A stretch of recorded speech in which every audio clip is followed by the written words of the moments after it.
Shalom, fidèles auditeurs et tous les internautes qui nous suivent chaque fois sur notre chaîne Dr Dadi Dan Kadima officielle. Que la paix de Christ soit avec vous. Nous bénissons beaucoup les seigneurs qui nous donnent encore ces moments, les souffles de vie, pour que nous puissions partager sa parole comme d'habitude. Et que les seigneurs vous bénissent aussi, vous qui de temps en temps acceptez d'être branchés sur cette chaîne pour suivre la parole de Dieu.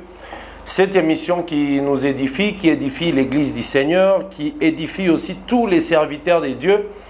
Par cette émission, nous avons de temps en temps des moments de partager la parole et augmenter la connaissance. Comme nous le disons chaque fois que l'augmentation de la connaissance est une promesse dans les temps de la fin, parce que la Bible le dit dans Daniel, que plusieurs liront ces choses et la connaissance augmentera. Que le Seigneur qui nous donne la vie soit vraiment glorifié. Comme nous vous le rappelons chaque fois, n'hésitez toujours pas de partager ces émissions avec le plus grand nombre, avec vos connaissances, vos amis, vos familles, vos frères et sœurs. Et aussi pour ceux qui nous suivent pour la première fois, nous vous demandons de vous abonner. Il est très bon de vous abonner. Et lorsque vous êtes abonné, vous aurez toujours une notification à chaque fois qu'il y a une nouvelle émission. Cette émission intitulée « À la loi et au témoignage », c'est une émission qui développe beaucoup de sujets de la parole de Dieu, des Écritures, mais en nous référant à la pensée du Seigneur. Nous sommes en train de parler sur le mystère de la création depuis un certain temps. Et nous sommes, je crois, à notre 16e émission aujourd'hui. Nous avons déjà beaucoup évolué avec le mystère sur la création. Et aujourd'hui, nous allons devoir introduire le 5e jour de la création parce que la séance passée, nous avions terminé avec le 4e jour de la création et tous les mystères qui se trouvent autour. Que le Seigneur vous bénisse. Vous trouverez notre numéro de téléphone au bas de l'écran. Vous pouvez nous appeler par ces numéros, vous pouvez nous écrire, vous pouvez nous contacter, chercher à prendre rendez-vous afin de pouvoir partager ces choses. S'il y a des choses qui vous dérangent, sur lesquelles vous voulez avoir quelques explications, n'hésitez pas de nous appeler. Vous pouvez nous écrire aussi et le Seigneur vous bénira abondamment. Nous saluons tous les bien-aimés ministres de la parole qui nous appellent, qui nous écrivent de temps en temps et que la paix de Christ soit aussi avec tous les bien-aimés des différentes églises qui nous suivent très régulièrement. Soyez bénis au nom de Jésus-Christ. Nous allons prier directement au Seigneur afin d'entrer dans le vif de notre sujet aujourd'hui parce que nous devons commencer avec le 5e jour de la création par l'émission d'aujourd'hui. Seigneur, nous bénissons ton nom, nous te rendons grâce pour ces moments parce que tu permets que nous puissions nous retrouver autour de ta parole. La parole dit que là où sera les corps, là s'assembleront aussi les aigles et nous nous rassemblons autour du corps de Christ qui est la parole. Nourris-nous, enseigne-nous, que le Saint-Esprit soit au contrôle de toutes choses et nous t'avons ainsi prié au nom de Jésus-Christ. Amen. Nous allons lire très rapidement notre passage important pour aujourd'hui. C'est dans Genèse chapitre 1er. Nous allons lire le 5e jour de la création à partir du verset 20. Genèse chapitre 1er, verset 20 à 23. Nous lisons, la Bible dit, « Dieu dit que les eaux produisent en abondance les animaux vivants et que les oiseaux volent sur la terre vers l'étendue du ciel. Dieu créa les grands poissons et tous les animaux vivants qui s'émeuvent et que les eaux produisent en abondance selon leur espèce. Il créa aussi les oiseaux ailés, tout oiseau ailé selon son espèce. Dieu vit que cela était bon. Dieu les bénit en disant, soyez féconds, multipliez et remplissez les eaux de mer et que les oiseaux se multiplient sur la terre. Ainsi il y eut un soir et il y eut un matin, ce fut le 5e jour. » Que le Seigneur bénisse sa parole, cette lecture que nous venons de faire, qui concerne le 5e jour de la création. Par rapport à la création, nous disons toujours pourquoi nous avons intitulé ce thème « Le mystère autour de la création ». Ici, nous parlons de la création d'une manière prophétique, d'une manière spirituelle. La lecture de la création aussi peut être faite. Quelqu'un peut lire la création pour comprendre les événements. Ça veut dire d'une manière historique, qu'est-ce que Dieu a fait. Mais nous devons comprendre d'abord que la Bible n'est pas un livre historique seulement. La Bible, c'est un livre spirituel qui a une portée prophétique. Ça veut dire que les écrits de la Bible annoncent des choses à venir. Lorsque le Seigneur était en train de créer nous voyons dans la Genèse, tel que Moïse a écrit les livres de la Genèse, l'Éternel était en train d'annoncer des choses qui doivent venir. C'est ainsi qu'à l'introduction déjà de notre thème sur la création, nous avions lu un passage qui reste pour nous un passage de base que nous allons toujours relire et développer jusqu'à ce qu'on va terminer ce thème. Ce passage se trouve dans Matthieu chapitre 13. Je vais le relire très rapidement pour comprendre pourquoi nous parlons de la création, mais de cette manière. Un autre prédicateur peut parler aussi de la création, mais d'une manière doctrinale, d'une manière connaissance, d'une manière évangélique. Mais ici, nous parlons de la création, mais d'une manière prophétique. Matthieu chapitre 13, la Bible nous dit ceci. Je vais lire rapidement 2 versets. Ça veut dire le verset 34 ainsi que le verset 35. Jésus dit à la foule toutes ces choses en parabole. Et il ne parlait point à la foule sans parabole, afin que s'accomplisse ce qui avait été annoncé par le prophète. Qu'est-ce qui a été annoncé? Le prophète avait annoncé que j'ouvrirai ma bouche en parabole et je publierai des choses cachées depuis la création du monde. Voilà. Donc Jésus a dit qu'il ouvrira sa bouche mais en parabole et il publiera des choses cachées depuis la création du monde. Donc depuis la création du monde, Dieu a caché beaucoup de choses. Et ces choses sont cachées dans les Écritures, mais les choses cachées sont expliquées par le Saint-Esprit. Les choses cachées sont expliquées par l'Esprit.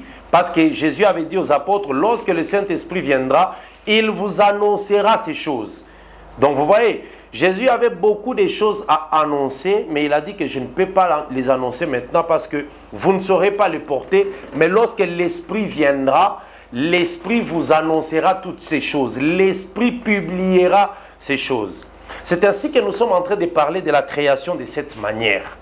Donc, lorsque nous sommes au 5e jour de la création, nous voyons que le Seigneur ordonne aux eaux de produire des animaux vivants. Donc, il dit que les eaux produisent en abondance des animaux vivants et que les oiseaux volent sur la terre vers l'étendue du ciel. Donc, déjà, le chapitre 1er de Genèse, verset 20, nous parle déjà de ce que Dieu a créé le 5e jour. Donc, le 5e jour, Dieu a ordonné aux eaux de produire des animaux. Et il a ordonné aussi que les oiseaux du ciel apparaissent. Donc voilà, il y a les animaux aquatiques, ça veut dire les animaux des eaux, et il y a les oiseaux du ciel. Ici, je voudrais préciser que le 5e jour, Dieu n'a pas créé tous les animaux. Parce qu'il y a des gens qui croient que les animaux ont été créés tous au 5e jour. Non. Les animaux qui ont été créés au 5e jour sont les animaux aquatiques. Donc ça veut dire les animaux qui vivent dans l'eau, les crocodiles, l'hippopotame, les poissons, tous ces animaux-là qui vivent dans l'eau, ce sont eux qui ont été créés le 5e jour, ainsi que les oiseaux du ciel. Donc tous les autres animaux terrestres, les animaux, les bêtes des champs comme on les appelle, eux ont été créés le 6e jour, avec l'homme et la femme. Donc voilà, nous allons arriver au 6e jour. Mais quelle est la pensée prophétique par rapport à cette création du 5e jour? Ici, nous retenons qu'il y a les eaux. Nous savons que les eaux ont été séparées le 2e jour. Donc le 2e jour, Dieu avait séparé les eaux. Une portion d'eau est partie au-dessus et il y a une partie des eaux qui sont restées. Donc là, c'était la séparation des eaux, le 2e jour. Ce sont les eaux d'en bas. Les eaux qui sont restées en bas qui ont produit maintenant les animaux. Ça, il faut bien comprendre. Parce que le 2e jour de la création, lorsque Dieu a séparé les eaux d'en haut et les eaux d'en bas, il y a eu d'abord la terre qui est sortie des eaux d'en bas. La terre. Et ça, c'était le 3e jour. Mais le 5e jour, les eaux qui sont restées en bas ont produit les animaux, des animaux aquatiques. Et l'Éternel aussi a dit que les oiseaux volent sur la terre vers le ciel. Donc les oiseaux du ciel habitent sur la terre, mais ils doivent voler vers le ciel. C'est comme ça qu'on les appelle les oiseaux du ciel. On ne les a pas appelés les oiseaux de la terre, parce qu'ils vivent sur la terre, mais l'objectif, la finalité, ils doivent voler vers le ciel. C'est très prophétique ces choses. Mais qu'est-ce que ça veut dire? Les eaux qui doivent produire les animaux sont où? Apocalypse chapitre 17 nous dit quelque chose par rapport aux eaux. Il faut qu'on comprenne cela. Apocalypse chapitre 17. La Bible dit ceci, nous allons lire le verset 15. J'ai lu au nom de Jésus-Christ. Il me dit, là c'est Jean qui voit dans la vision, et il reçoit une vision. Il me dit, les eaux que tu as vues sur lesquelles la prostituée est assise, ce sont des peuples, des foules, des nations et des langues. Donc les eaux prophétiquement annonçaient le peuple, les nations, des foules, des langues. Ça veut dire la population du monde. Dans la prophétie, les habitants de la terre, les nations sont représentées par les eaux. Dieu, en créant les eaux, il annonçait prophétiquement que ces eaux vont parler des nations, des foules, des peuples. Voilà. Mais ici, lors de la création, les eaux ont produit les animaux. Ça, c'est très important. Les eaux ont produit les animaux. Or, nous savons que lorsque les eaux produisent les animaux viennent pour une mission. Daniel chapitre 7, la Bible nous dit ceci. Daniel chapitre 7, nous allons lire très rapidement. La vision de Daniel, il dit ceci. Daniel chapitre 7, la Bible nous dit au verset 1er, la première année de Belshazzar, roi de Babylone, Daniel eut un songe et des visions de son esprit pendant qu'il était sur son lit. Ensuite, il écrivit le songe et il raconta les principales choses. Daniel commença et dit, « J'ai regardé pendant ma vision nocturne, et voici les 4 vents des cieux furent irruption sur la grande mer. Et 4 animaux sortirent de la mer, différents l'un et l'autre. » Donc Daniel, dans sa vision, dans le songe, il a vu qu'il y avait des animaux qui sont sortis de l'eau, qui sont sortis des eaux. Il parle de la mer. Et ces animaux étaient 4 et ils étaient différents l'un de l'autre. Si nous continuons la lecture au verset 4, on dit que le premier animal ressemblait à un lion. Vous voyez, le premier animal ressemblait à un lion. Le deuxième animal ressemblait à un ours. Le troisième animal ressemblait à un léopard. Et le quatrième animal, c'était un animal terrible, difficile à expliquer. Donc, les eaux, la mer a fait sortir des animaux. Et lorsque nous continuons la lecture de Daniel chapitre 7, la Bible dit et explique ceci, toujours dans Daniel chapitre 7, le verset 17. Écoutez l'explication qu'on donne maintenant à Daniel par rapport aux animaux qui sont sortis de l'eau. Daniel 7, 17 dit, « Ces 4 grands animaux, ce sont des rois qui s'élèveront sur la terre. » Donc, les eaux qui sont le peuple et les nations produiront des animaux. Produiront ces animaux, mais ces animaux sont des rois, ce sont des animaux qui domineront. Donc ici nous comprenons que les eaux qui sont les nations, qui sont des peuples, des pays, doivent produire des animaux. Alors c'est comme cela que la prophétie nous dit que lorsque l'Église sera enlevée, il y aura un homme qui dirigera la terre, mais la Bible l'appelle la bête. C'est un homme, mais qui sera appelé bête. Cet homme-là sortira des nations. Il sortira des peuples qui sont sur la terre. Mais il dirigera le monde. Mais la Bible l'appelle la bête. C'est pour ça qu'on parle de la marque de la bête.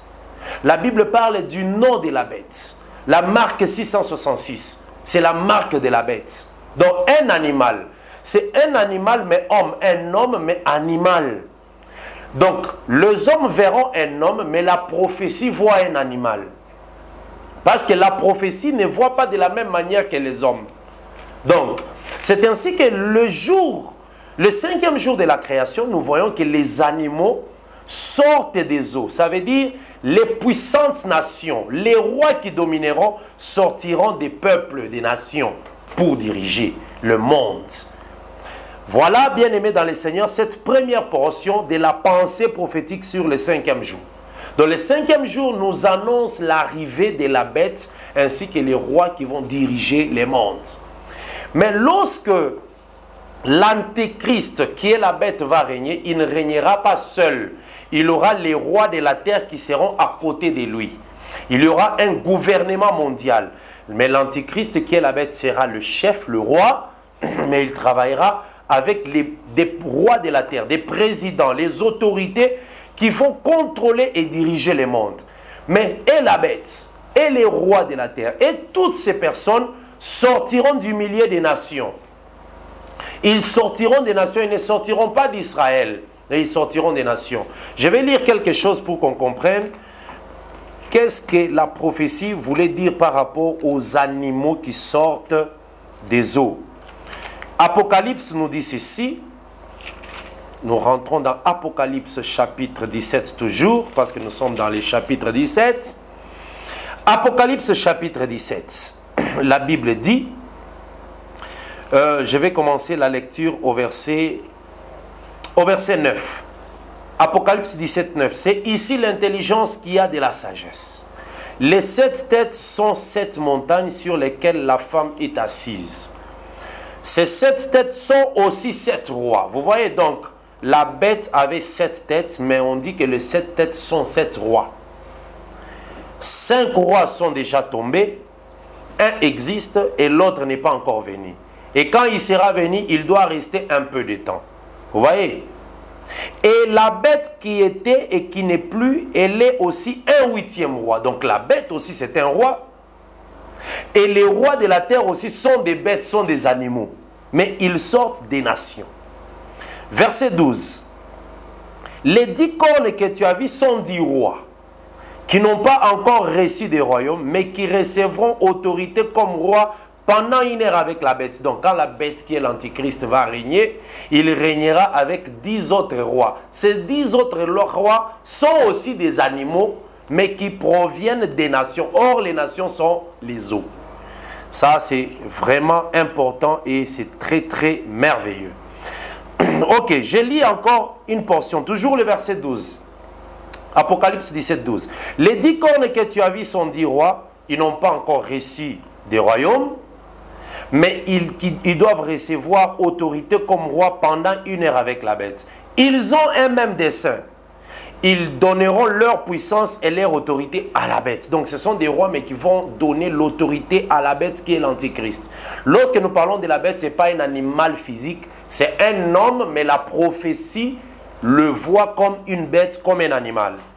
Verset 14, ça veut dire, et la bête et les 10 rois qui sont aussi des animaux, combattront contre l'agneau. Vous voyez, Jésus-Christ aussi, on le considère comme un animal, agneau. Et l'agneau les vaincra, parce qu'il est le Seigneur des seigneurs et le roi des rois. Que le Seigneur soit loué. Ça, c'est très important.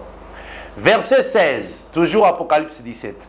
Les 10 cornes que tu as vues et la bête haïront à la prostituée, la dépouilleront et la mettront à nu. Voilà. Donc, ici, nous comprenons que lorsque Genèse chapitre 1, verset 20, nous parle des animaux qui sortent des eaux, ça veut dire que la prophétie annonce qu'il y aura la bête et les 10 rois qui sortiront des nations pour diriger la terre. Apocalypse chapitre 13. Vraiment, Genèse, c'est aussi la prophétie. Les livres de Genèse, ce n'est pas de l'histoire seulement, ce sont des prophéties. Apocalypse chapitre 13, la Bible dit au verset 1er. Et je vis monter de la mer une bête qui avait 10 cornes et 7 têtes. Et sur ces cornes 10 diadèmes, et sur ces têtes des noms des blasphèmes. Vous voyez donc, il y avait une bête qui sortait de la mer. Cette bête qui sort de la mer, lorsque Jean regarde cette bête dans la vision, il trouve que la bête a la même nature que les animaux de Daniel chapitre 7. Le verset dit, la bête que j'ai vue était semblable à un léopard. Le léopard, c'est le troisième animal dans Daniel chapitre 7. Ses pieds étaient comme un ours. L'ours, c'est le deuxième animal qu'on avait vu dans Daniel chapitre 7. Et sa gueule comme une gueule de lion. Le lion, c'était le premier animal qu'on a vu dans Daniel chapitre 7. Les dragons lui donna sa puissance, son trône et une grande autorité. Vous voyez? Donc ici, lorsque nous rentrons dans Genèse chapitre 1, le verset 20, nous comprenons que les eaux qui produisent les animaux, ce sont les nations, mais qui font sortir la bête et les animaux qui régneront après le départ de l'Église. Maintenant, regardez. Le cinquième jour, lorsque les eaux produisent les animaux, nous voyons directement les oiseaux qui volent de la terre vers le ciel. Donc, les oiseaux volent de la terre vers le ciel et nous voyons aussi les animaux. Qu'est-ce que ça veut dire dans la prophétie? Ça veut dire ceci. Les oiseaux que nous voyons ici, c'est le peuple de Dieu, mais qui est sur la terre. Ça veut dire l'Église, le peuple de l'Église. Ils vivent sur la terre, mais ils doivent voler vers le ciel. C'est ça l'enlèvement. Donc, les oiseaux, on les a créés, ils sont sur la terre, mais on les appelle les oiseaux du ciel. Genèse chapitre 1, verset 20 dit, Dieu dit que les eaux produisent des animaux vivants et que les oiseaux volent sur la terre vers le ciel. Donc, lorsque la bête apparaîtra, il faut que l'Église s'envole et parte pour l'enlèvement. Je vais vous prouver que ces oiseaux dont on parlent du peuple de l'Église, le peuple de la Nouvelle Alliance. Matthieu chapitre 13 nous dit quelque chose. Ici, nous sommes dans la prophétie. Je sais que Dieu avait créé des animaux vrais, des animaux physiques. Je sais aussi que Dieu avait créé les oiseaux physiques. Mais la prophétie voit des oiseaux spirituels. Matthieu chapitre 13, la Bible nous dit ceci. Écoutez cette parabole. Lorsque Jésus parle en parabole, il est en train d'annoncer des choses cachées à la création. Oh, ça c'est merveilleux. Je demande à tous ceux qui nous suivent pour la première fois de vous abonner, de partager ceci avec vos connaissances dans des groupes WhatsApp, Facebook, ainsi de suite. Et n'hésitez pas d'appeler, de poser des questions et même de laisser aussi un commentaire pendant que vous êtes en train de nous suivre. Le Seigneur vous bénira. Matthieu chapitre 13, verset 31. Je lis au nom de Jésus-Christ. Jésus leur proposa une parabole et dit, « Le royaume des cieux est semblable à un grain de sénévé qu'un homme a pris et a sémé dans un champ. » Vous voyez? Donc, le royaume des cieux est semblable à un grain de sénévé qu'un homme a pris et a sémé dans un champ. C'est la plus petite de toutes les semences. Donc, le grain de sénévé là, c'est la plus petite de toutes les semences. Mais quand il a poussé, il est plus grand que les légumes et devient un arbre de sorte que tous les oiseaux du ciel viennent habiter dans ses branches. Que le Seigneur vous bénisse. Donc vous voyez, donc, le royaume des cieux c'est comme un grain qu'on a planté, mais lorsque ces grains-là qu'on a plantés commencent à pousser, ça pousse, ça pousse, ça pousse, ça devient plus grand que des légumes et ça devient comme un arbre et tous les oiseaux, la Bible dit, et de sorte que les oiseaux du ciel viennent habiter dans les branches. Donc, les oiseaux du ciel doivent quitter et aller habiter dans les branches de cet arbre-là, qui était un grain qu'on a planté et qui est devenu un arbre. Mais le grain de sénévé, c'est qui? C'est Jésus-Christ. Le grain de sénévé, c'est le royaume des cieux, parce que Jésus, c'est lui le royaume des cieux, qui avait quitté le ciel et qui est venu sur la terre. Maintenant, Jésus-Christ, comme le grain de sénévé, Dieu l'a pris et l'a jeté dans un champ. Et le grain, lorsqu'on le jette, qu'est-ce qu'il fait? Il meurt et il produit maintenant une plante. Jésus-Christ aussi a été crucifié à la croix, ça veut dire Dieu a permis qu'il meure. Il est crucifié et lorsqu'il ressuscite, il devient tout un arbre. L'arbre, c'est Christ lui-même. Maintenant, les oiseaux du ciel doivent venir dans les branches. Vous voyez? Donc, Jésus-Christ qui devient un arbre, les oiseaux viennent. C'est comme ça que nous, l'Église aujourd'hui, les peuples de la Nouvelle Alliance, nous allons maintenant nous abriter en Jésus-Christ. C'est ça l'arbre, qui était un grain et qui est devenu un arbre. C'est ça le royaume. Maintenant, Genèse chapitre 1, verset 20 nous dit que dès que les animaux sortent des eaux, il faut que les oiseaux volent de la terre vers le ciel. Ça, c'est très merveilleux et c'est très important. Les oiseaux doivent quitter la terre et aller vers le ciel. Dans la prophétie ou aujourd'hui dans la révélation, l'Église, c'est comme un arbre mais qui a des oiseaux du ciel. Nous sommes sur la terre, nous mangeons sur la terre parce que les oiseaux ne mangent pas au ciel. Les oiseaux mangent sur la terre, mais avec l'objectif que lorsqu'ils mangent, ils doivent voler, ils doivent s'en aller. C'est ça la première pensée que nous devons comprendre sur la création, le 5e jour de la création. Nous voyons les animaux qui sortent des eaux et nous voyons les oiseaux du ciel. Donc ici, je vais terminer très rapidement. La Bible dit, Dieu dit que les eaux produisent en abondance des animaux vivants et que les oiseaux du ciel volent, que les oiseaux volent sur la terre vers l'étendue du ciel. Ça veut dire que lorsque la bête va apparaître, nous allons lire ça dans l'émission prochaine. Lorsque la bête apparaît, les mystères de l'iniquité agit déjà. Pour l'instant, les mystères de l'iniquité agit. C'est comme si les animaux sont dans l'eau, mais ils ne sont pas encore sortis. C'est ça le mystère de l'iniquité. Agit déjà. Mais lorsque ça apparaîtra, il faut que l'Église parte. L'Église part, et puis aussi le mystère maintenant ne sera plus mystère, mais l'homme, l'antéchrist apparaîtra physiquement. Pour l'instant, il est dans les mystères. Il est caché dans tout ce que vous voyez comme église, église, tout ça. Les mystères de l'iniquité agissent. Là où il y a le faux enseignement, c'est ça même les mystères de l'iniquité qui entraînent les gens dans tout ce qu'il y a comme péché, comme erreur. Entraînent les gens dans tout ce qu'il y a comme mal. Mais lorsque il voudra apparaître, il faut que l'Église parte. Voilà pourquoi les animaux, les oiseaux qui sont sur la terre doivent voler vers le ciel pour que nous voyons maintenant les animaux apparaître. Que le Seigneur vous bénisse, bien-aimés dans le Seigneur. Nous avons commencé par introduire la prophétie sur le 5e jour de la création. Si vous n'avez pas eu l'occasion de nous suivre, rentrez vers le début, vous allez voir la prophétie sur le 1er jour de la création. Vous verrez la prophétie sur le 2e jour de la création. La prophétie sur le 3e jour et le 4e jour. Et aujourd'hui, nous avons parlé de la prophétie sur le 5e jour de la création. C'était votre bien-aimé, le frère Dadi Dan Kadima. Nous sommes docteurs par la grâce de Dieu. Vous pouvez vous connecter et vous abonner afin de pouvoir recevoir les notifications. Si vous nous suivez pour la première fois, vous pouvez facilement rentrer, suivre nos premières émissions, donc de la première jusqu'à la 15e.